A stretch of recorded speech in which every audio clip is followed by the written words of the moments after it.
কালিয়াগঞ্জ ব্লকে স্বনির্ভর দলের মহিলারা একত্রিত হয়ে জাতীয় পতাকা হাতে নিয়ে কালিয়াগঞ্জ বিডিও অফিসে বিক্ষোভ কর্মসূচি পালন করা হয়।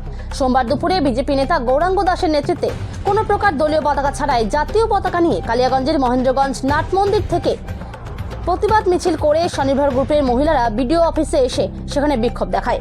অভিযোগ, কালিয়াগঞ্জ গ্রামীণ এলাকায় স্বনির্ভর গোষ্ঠীর মহিলারা দীর্ঘদিন যাবৎ স্বনির্ভর দলের সংঘ ও মহাসংঘের বিরুদ্ধে আন্দোলন চালিয়ে যাচ্ছে। স্কুল পোশাকের কাজ স্বনির্ভর গোষ্ঠীর মহিলাদের না দিয়ে সংঘ এবং মহাসংঘের পক্ষ থেকে ঠিকাদারদের করিয়ে নেওয়া হচ্ছে বাইরে থেকে, ফলে স্বনির্ভর দলের মহিলারা বঞ্চিত হচ্ছিল। সরকারি নিয়ম অনুসারে স্বনির্ভর দলের মহিলা স্কুল পোশাক সেলাইয়ের কাজ করে স্বনির্ভর হবে। পাশাপাশি দীর্ঘদিন যাবৎ মহাসংঘের কোনো প্রকার নির্বাচন হচ্ছে না। কিভাবে একজন সরকারি কর্মচারী মহাসংঘের পদে বসে আছে? সরকারি যেসব সুযোগ সুবিধা আসে তারা সেই সব সুবিধা থেকে বঞ্চিত হচ্ছে।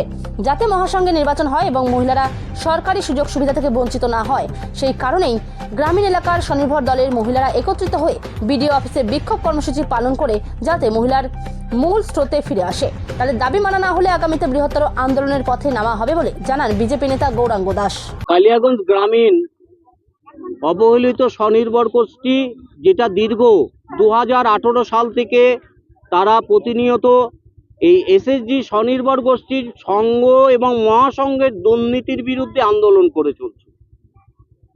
সেই সময় স্কুল ড্রেসের কাজ এইসব মহিলারা পাচ্ছিল না।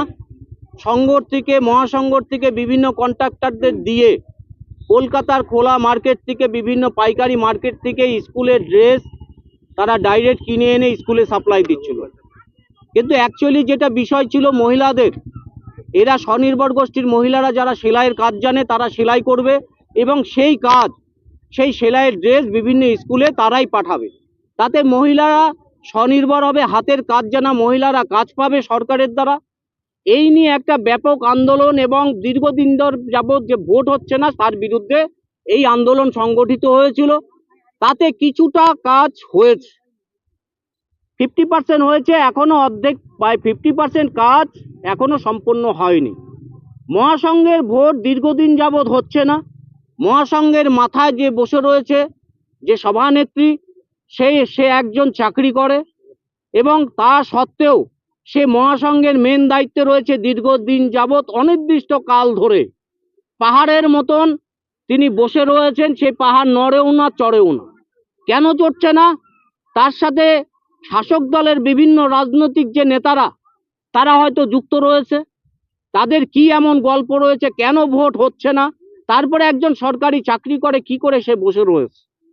এটা সবথেকে বড় প্রশ্ন গ্রামীণ মহিলাদের সরকারিভাবে কি রাজ্য কি কেন্দ্র থেকে যেসব সুযোগ সুবিধা আছে সেটা ঠিক মতন এই স্বনির্ভর গোষ্ঠীর মহিলারা পাচ্ছে না।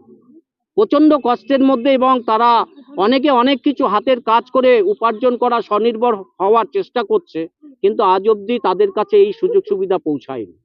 কিন্তু আমরা টিভির পর্দায় দেখতে পাচ্ছি এই মহিলারা কত রকম সুযোগ সুবিধা স্বনির্ভর গোষ্ঠীর মহিলাদের জন্য আসছে আনন্দধারার মাধ্যমে। এই যে পাশে 66 কালিয়াগঞ্জের রানিং বুলেট মাঠে, হসপিটাল মাঠে হচ্ছে, কিন্তু প্রকৃত যেসব মহিলারা যারা কাজ করে তারা স্বনির্ভর হওয়ার চেষ্টা করছে, সেই সব মহিলারা দেখবেন সেখানে হয়তো সুযোগই পায়নি। গ্রামে এখন পর্যন্ত প্রচুর মহিলারা যারা পায়খানা বাথরুম পায়নি সেই সরকারিভাবে, যেটা এসএসজি গ্রুপের মাধ্যমে সেই পায়খানার কাজ হয়েছে। তাহলে আজকের ডেটেও কত লজ্জার মধ্যে তাদের বিভিন্ন জায়গায় শৌচকার্য করতে হয়। এই যে গ্রামীণ মহিলারা এই যে অসহায় পরিস্থিতির মধ্যে রয়েছে, তার প্রতিবাদে আজকে এই সব অসহায় মহিলারা কালিয়াগঞ্জ বিডিও অফিসে তাদের বিক্ষোভ, তাদের দুঃখের কথা আজকে এসে তুলে ধরলো। শান্তিপূর্ণ এই বিক্ষোভ ছিল।